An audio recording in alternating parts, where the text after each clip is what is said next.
जय माता की भक्तों, आपका हमारे YouTube चैनल एच के कथाएं में स्वागत है।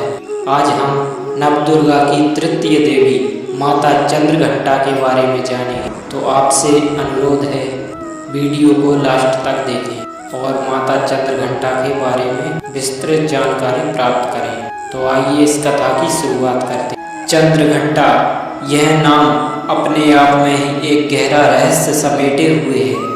उनके मस्तक पर जो अर्धचंद्र सुशोभित है वह केवल चंद्रमा नहीं है, वह घंटा के आकार का है और यही कारण है कि उन्हें चंद्रघंटा कहा जाता है।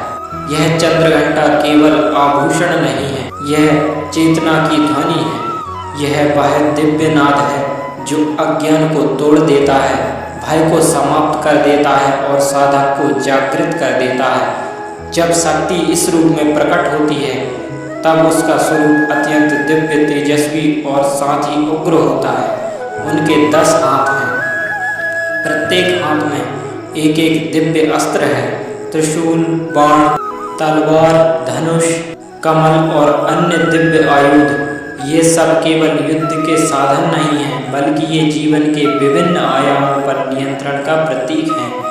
उनका शरीर स्वर्ण के समान तेजस्वी है, मानो स्वयं सूर्य का प्रकाश उनमें समाहित हो। उनके नेत्रों में करुणा भी है और क्रोध भी।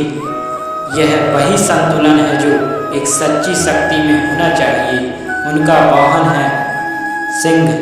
सिंह केवल एक पशु नहीं है, यह साहस का प्रतीक है, निर्भीकता का प्रतीक है और यह दर्शाता है कि अब शक्ति भय से परे हो चुकी है।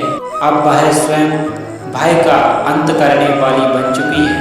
शास्त्रों में वर्णन आता है कि जब देवताओं और संसार के प्राणियों में भय व्याप्त हो गया था, जब अधर्म का प्रभाव बढ़ने लगा था, तब देवी ने इस रूप को धारण किया। उनके मस्तक पर स्थित घंटा की ध्वनि इतनी प्रचंड थी कि उससे असुरों के हृदय कांप उठते थे।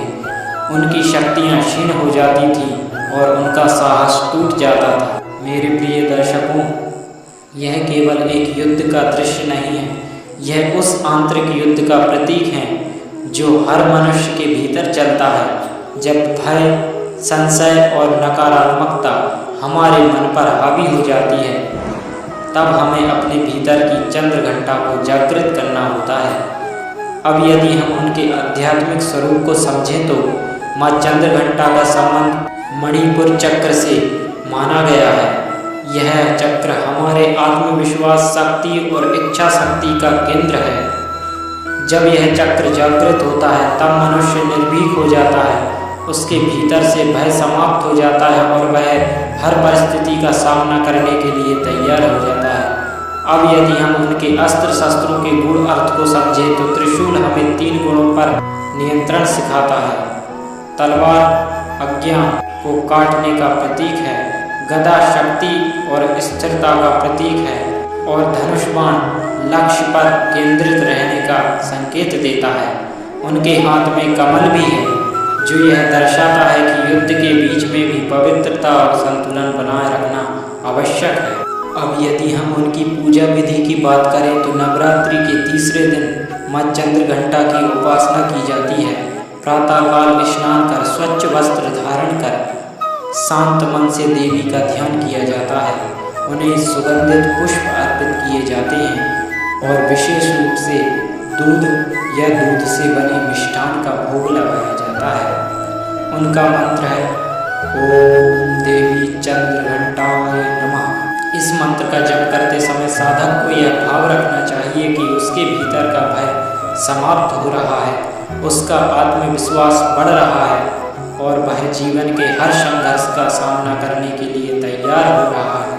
शास्त्रों में कहा गया है कि जो भक्त सच्चे मन से माँ चंद्रघंटा की आराधना करता है, उसके जीवन से सभी प्रकार के भय दूर हो जाते हैं, उसे मानसिक शांति प्राप्त होती है और उसके भीतर अद्भुत साहस का संचार होता है।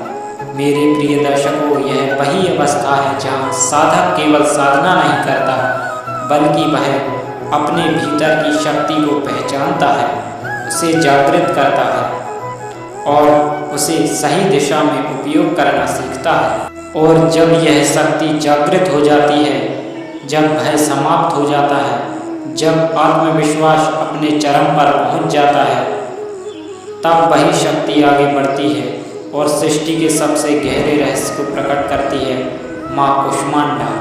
तो यही है नवदुर्गा की तीसरी देवी माता चंद्रघंटा जी के बारे में जानकारी। तो आपको वीडियो पसंद आया हो तो चैनल को सब्सक्राइब करें, वीडियो को लाइक करें। जय माता रानी। माता रानी आप सभी पर अपनी कृपा की दृष्टि बनाए रखें।